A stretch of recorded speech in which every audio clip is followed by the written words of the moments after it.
एक पादरी को एक अमीर जोड़े ने अपने घर पर रात्रि भोज के लिए आमंत्रित किया। वो दोनों चर्च के वफादार सदस्य थे।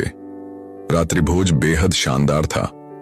पादरी ने घर को आशीर्वाद दिया और फिर वहां से चले गए। लेकिन जैसे ही पादरी रवाना हुए, पत्नी ने एक अजीब बात नोट की। चांदी का एक चम्मच गायब था। वह नाराज हो गई और अपने पति को बताया। धीरे धीरे उनके मन में शक घर करने लगा, क्या पादरी ने हमारा चम्मच चुरा लिया? वे इस ख्याल को अनदेखा करने की कोशिश करते रहे, लेकिन यह बात उनके मन से नहीं निकली। जिस इंसान पर उन्होंने भरोसा किया था, अब उसी की ईमानदारी पर शक हो रहा था। दिन हफ्तों में बदल गए और वे इस मुद्दे पर बार बार बात करते रहे। शक और गुस्सा इतना बढ़ गया कि उन्होंने चर्च तक बदलने का सोच लिया।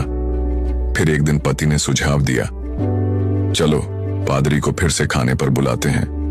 अगर उन्होंने कुछ नहीं कहा तो हम उनसे सीधे पूछेंगे। उन्होंने पादरी को दोबारा आमंत्रित किया और पादरी ने खुशी से न्योता स्वीकार कर लिया। लेकिन इस बार डिनर टेबल पर वातावरण तनावपूर्ण था।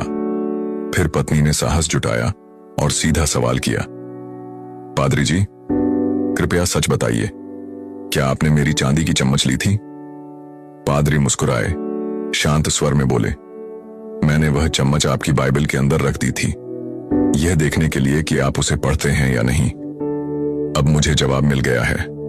यह सुनते ही पति पत्नी स्तब्ध रह गए। उन्हें समझ आया कि बाइबल तब से वैसी की वैसी बंद पड़ी थी। कई हफ्तों से उन्होंने उसे छुआ तक नहीं था। वे इतने व्यस्त थे दूसरों पर शक करने में कि खुद का आत्मनिरीक्षण करना भूल गए। कहानी की सीख, हम अक्सर दूसरों पर जल्दी शक करते हैं, जबकि सच्चाई हमारे ही भीतर छुपी होती है। जो बात हमें कचोटती है, वह हमारी खुद की लापरवाही और निष्क्रियता का नतीजा हो सकती है। अगर यह कहानी आपके दिल को छू गई, तो इसे अपने दोस्तों और परिवार के साथ जरूर साझा करें और नीचे कमेंट में लिखें, मैं आत्मनिरीक्षण करूंगा, पहले खुद को बदलूंगा।